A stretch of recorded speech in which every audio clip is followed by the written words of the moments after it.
자식들에게 이것저것 싸보내는 재미도 있지만 농사에서 손을 못 대는 건 무엇보다 무료해서입니다.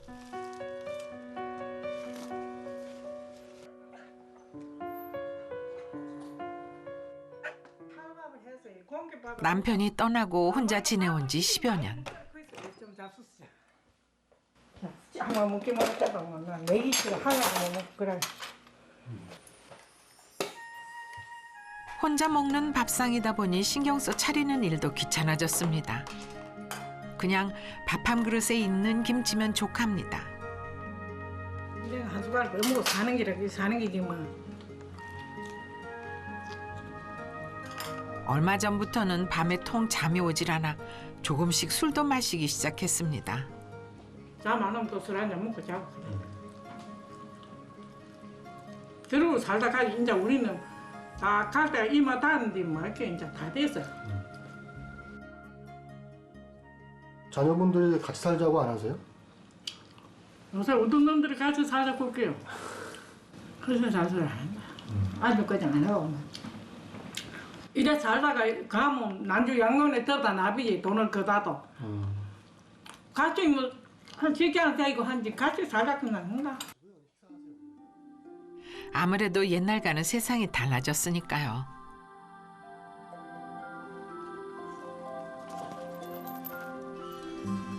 혼자 사는 할머니가 가장 많이 말을 나누는 게 이 강아지입니다. 적적할 때면 그래도 이 녀석이 꽤 위로가 됩니다.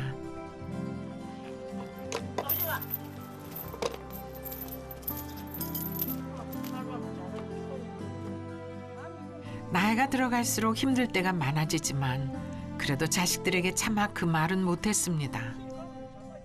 외롭다는 말입니다. 완전 때 그런 게 적적하고 이제 그 사는 게지 서운고 막 참 외로운 게지. 요새 감 갖고 하면 사람이 살바 얼른 길도 안 가. 살 죽어도 모른다. 감이 다 따가 추들고 하면 이어지도 사람도 안 와. 죽었다고 뭐 이렇게 해가는 어떤 사람 안 오면 와서 열어보면.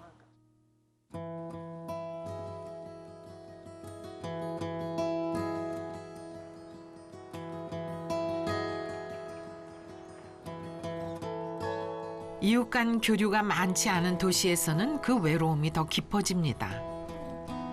한 달에 한 번 정도 영분 할머니는 보건소 직원과 만나는 것이 요즘 삶의 낙입니다.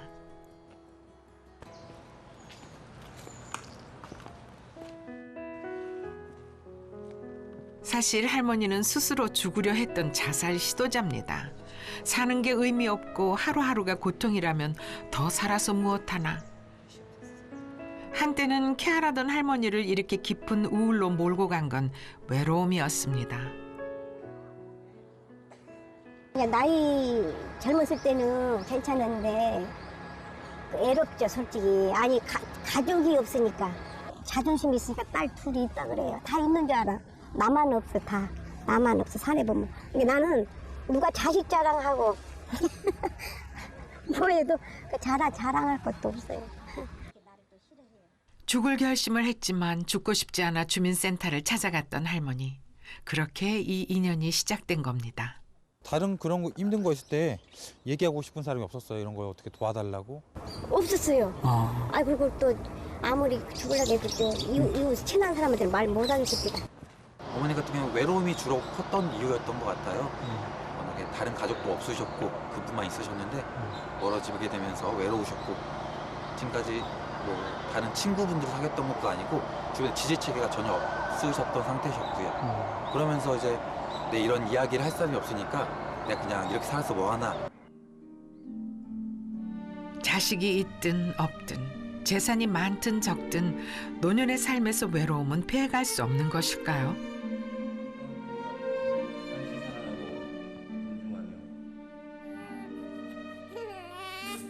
이제까지의 삶은 늘 가족 안에서였습니다. 자식으로 부모를 보살펴야 했고 또 부모로 한평생 자식을 거둬야 했습니다. 그런데 늙고 나니 혼자 남았습니다. 지독한 외로움과 함께요. 본인들은 이제 노인을 어르신을 공경하고 어르신을 끝까지 모셔야 된다는 문화 속에 살아서 자신의 모든 것들을 다 그렇게 나누고 살았는데 지금 이제 노인이 되니까 철저하게 이제 빈곤 상태에 빠졌고 한국의 이제 노인 빈곤율이 거의 50%에 육박하잖아요. 그러니까 노인 두 분 중 한 분은 빈곤 상태에 빠져 있다고 얘기하는 그런 상태고 많은 경우 이제 혼자 사시는 분들도 많고 그런 상태에서 아무도 찾아오지도 않고 인적 사회적 네트워크 신체 건강에 있어서 의료 부담이 되고 자기가 짐으로 느껴지고 이런 상황에서 아무도 찾아오지 않고 혼자 고립된 상황에서는 결국 죽음을 생각할 수밖에 없다는 거죠. 누구 하나 속마음 털어놓을 것이 없어 극단적인 생각을 했던 김영분 할머니. 우리는 대한민국의 노인들에게 질문을 던져보기로 했습니다. 수도권과 지방, 도시와 농촌, 각 지역에 흩어져 사는 노인들의 속마음을 직접 찾아가 들어보기로 한 겁니다.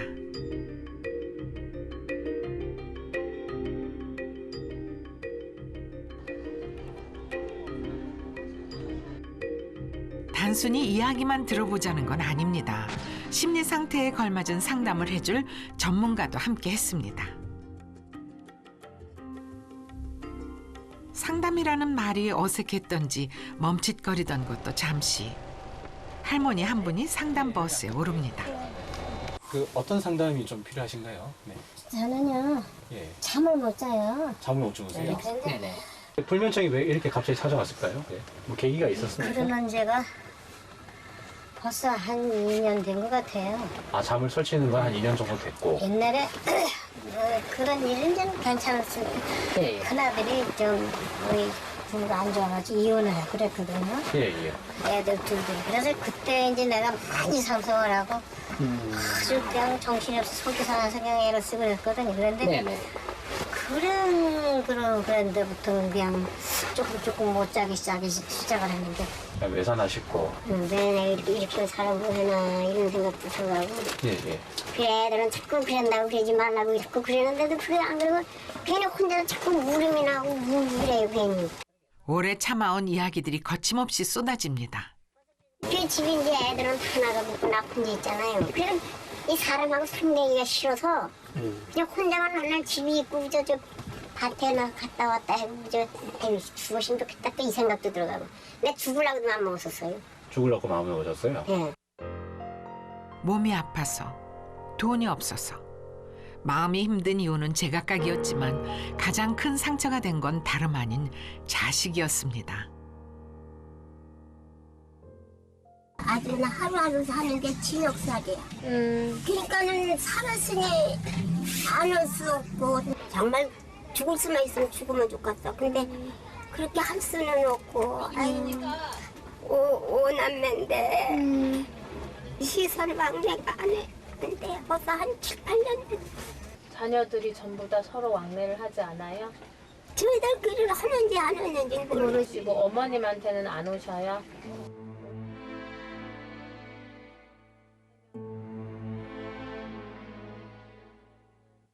아버지가 해준 게 뭐냐고 최선을 하더라고. 그래서 그때부터만 이거 어떻게 죽으면 편할까 그 생각이 엄청 들었어요. 옥상에 올라가가지고 죽으려고 생각도 해봤는데 와이프가 쫓아올 왔더라고. 울면서.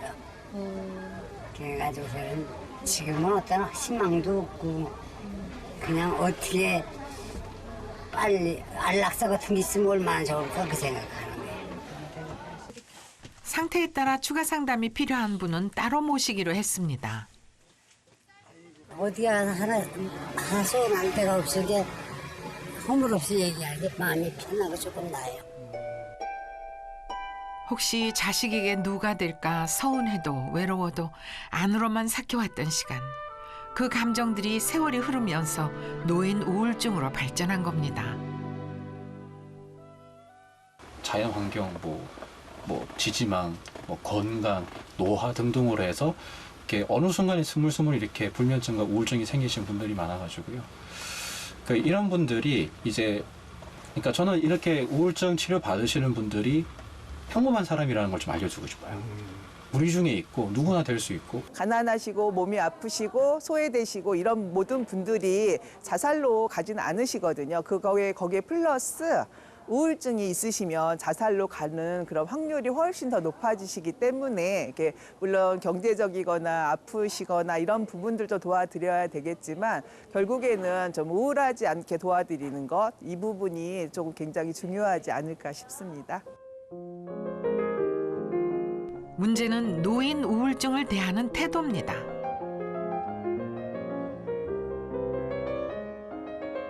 서울의 한 대학병원 정신과. 이 병원 정신과를 찾는 환자의 상당수는 우울증을 앓고 있는 노인들입니다. 밤에 주무시는 건 어땠어요? 자는 거는 저기 조금밖에 못 자요. 그래요. 이렇게 가끔 죽고 싶다는 생각은 안 들으셨어요? 항상 그건 그렇죠. 항상 좀 그래요? 문제는 우울증이 아주 심각해지고 나서야 병원을 찾는다는 겁니다. 본인이 우울증이라는 걸 받아들이지 못하는 거죠. 많이 좀 우울하셨어요? 네. 그래서 무서운 건 어땠어요? 무서운 거는 없는데 우울해요. 요즘 왜 우울하셨어요? 그냥 혼자 있으니까. 혼자 있어서. 아들하고 있잖아요. 아들이 직장에 나가니까. 낮에 혼자 계시니까 늦게 들어와요? 네. 노인 우울증은 상당수 기력이 떨어지거나 어디가 아파오는 신체적 증상으로 시작됩니다. 단순 몸살이나 관절염으로 오해하기도 합니다. 노인정 그런 데 가서 그 노래하고 그런 거 좀 하라고 그러는데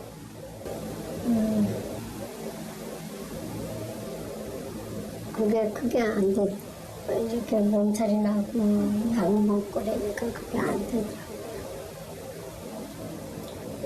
지금도 계속 좀 몸살이 있는? 네, 몸살이 있어요.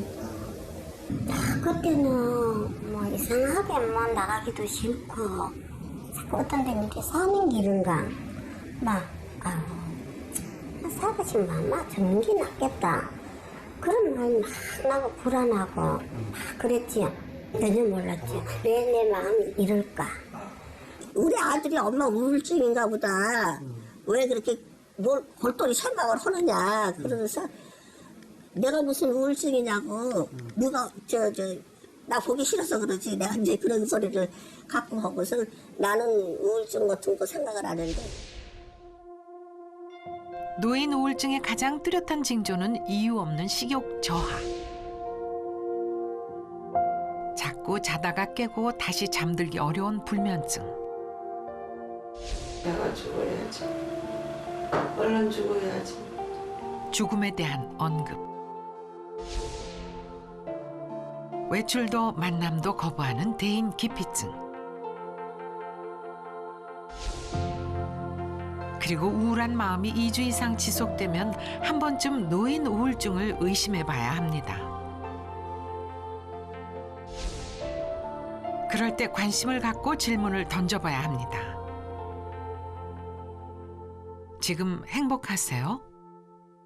한 문항으로 우울증을 평가한다면 어떤 문항이 제일 도움이 될까에 대한 연구가 있었는데 그때 여러 가지 질문을 놓고 우울증을 제일 많이 반영하는 것을 평가해 본 결과 행복하세요? 라고 물어봤을 때 제일 우울증을 한 70% 정도 평가를 할 수 있었습니다. 특히 아침에 눈을 뜰 때 불행하다고 느끼는 경우가 많기 때문에 아침에 눈을 뜰 때 행복하세요? 라고 물어본다면 또 거기에 대해서 자기가 예라고 대답을 하지 못한다면 우울증이 있을 가능성이 70% 이상 된다라고 보시면 되겠습니다.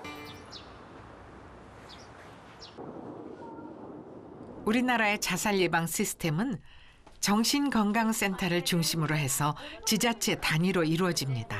어서 오세요. 어머니 네. 식사 못 하시고 그러시다 네. 해가지고 저희가 물품 연계해가지고 갖고 왔어요. 고맙습니다. 잘 들어드릴게요. 이 지역에서는 노인 우울증 환자의 치료는 물론 생활 전반을 같이 챙기고 있습니다. 어머니 이거 기운 없으시고 없이 그냥 바로 찢어서 끓여 드시면 되거든요. 예. 그럼 쌀도 가고 통증 끓인. 조병심 할머니는 우울증이 심해져 자살 시도에까지 이르렀던 분인데요. 병원 치료를 받으면서 많이 좋아졌습니다.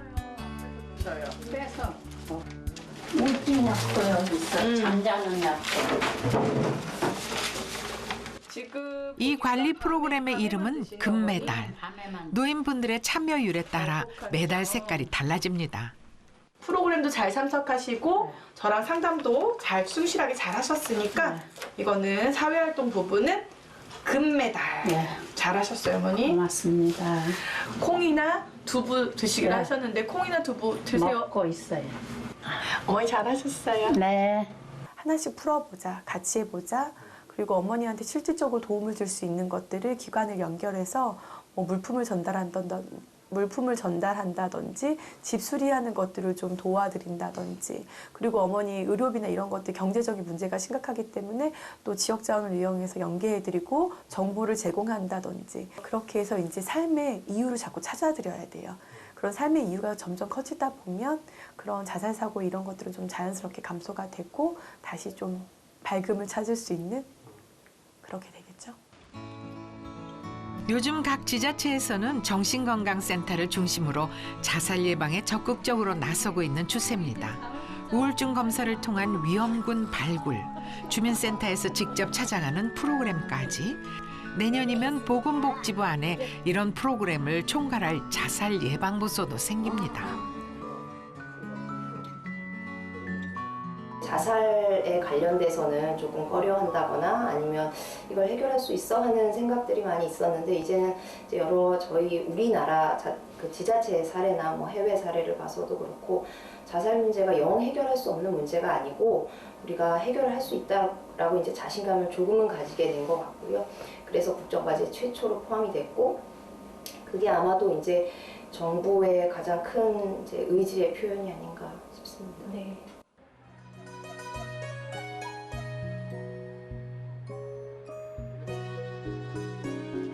우리보다 앞서 고령 사회로 접어든 일본은 이러한 문제에 어떻게 대처해 왔을까요?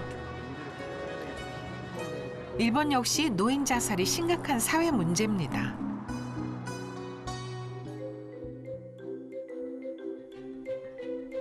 그런 일본에서 세계를 놀라게 한 지자체가 있습니다.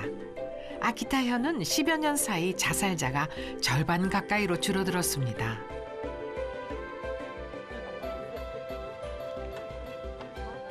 놀랄만한 자살률 감소의 1등 공신은 자살 예방 사업을 펼쳐온 민간 단체들.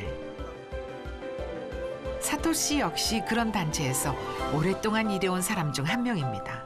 오늘도 한 부부의 전화를 받고 방문 상담을 나온 길입니다.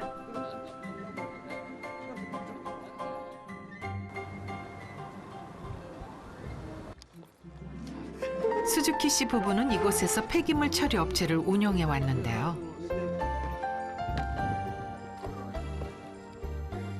규모는 작지만 부부가 성실히 꾸려온 탓에 큰 어려움 없이 지내왔습니다. 그랬던 부부가 무슨 일로 도움을 요청한 걸까요? やっぱりね、経営って難しいもんですから、なんか困った時ちょっとお電話したいなって思う時もあったんですけど、でもまずいいかってちょっとかけないでみたり、でももうちょっとそろそろ電話しなきゃダメな感じの状況になってきまして、それでちょっと思い切ってかけてみようかなってかけた次第でしたね。 몸도 마음도 힘들어진 건 운영하던 사업체가 도산하면서부터입니다.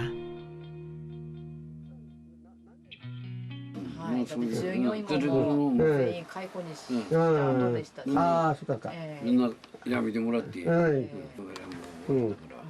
만난 건 오늘이 처음이지만 사토 씨는 이들 부부를 오랫동안 상담해 왔습니다. 사토 씨가 부부의 이야기를 처음 들은 건 몇 개월 전. 주변 사람들이 사업 실패로 우울증을 겪고 있다며 제보를 해왔습니다.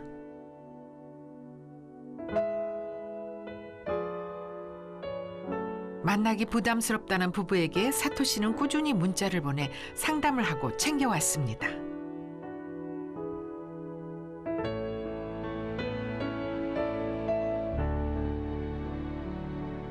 도움이 필요한 사람을 적극적으로 찾아 나서고 관심을 놓지 않는 것. 그게 이 단체가 일하는 방식입니다.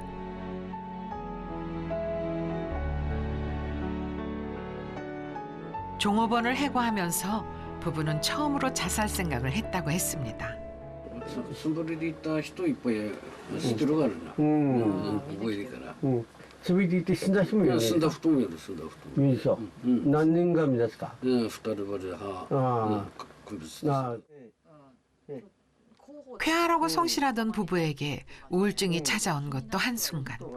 그 순간을 사토 씨가 찾아낸 겁니다. なんで死んだわけいけない。次の日行ったら首つい自殺。前の日普通のしゃべりで、次の日死んでるだもん。自殺ね。かっちゃんと2人でいいんだ。首つって並んでいく。奥さんも。 첫 상담에선 섣불리 의견을 내놓지 않습니다. 마음 상태를 알기 위해 귀 기울여 이야기를 들을 따름입니다. あ、はい。どうも。ありがとうございます。ありがとうございます。やっぱ佐藤さんの真剣に佐藤さんが真剣に聞いてくれてるっていうのもすごく感じましたし、人柄がものすごくいい人だなっていうのも本当ありがたいなって思いましたね。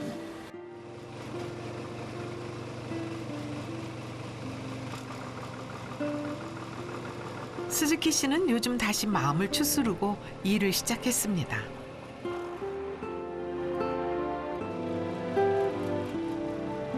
절망 속에서 돌이킬 수 없는 선택을 하느냐, 다시 삶을 모색하느냐, 그 갈림길의 순간에 도움의 손길을 내미는 겁니다.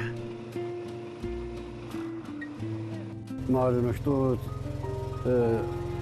世代でも結構自殺した人がいるもんだから自分もそうなるんじゃないかと、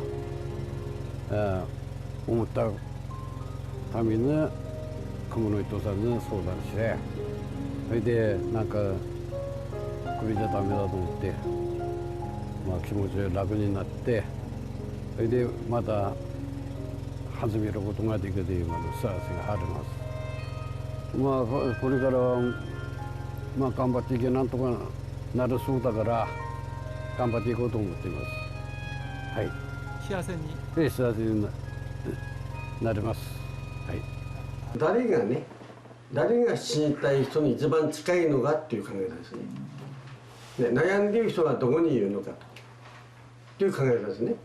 それと民間団体の性質持ちというのは悩んでいる人に最も近いですよね。死んでいるほど苦しい人の立場になったらどういう措置がいいのかという考え方になると連携という紙がね連携という措置ができなくなると。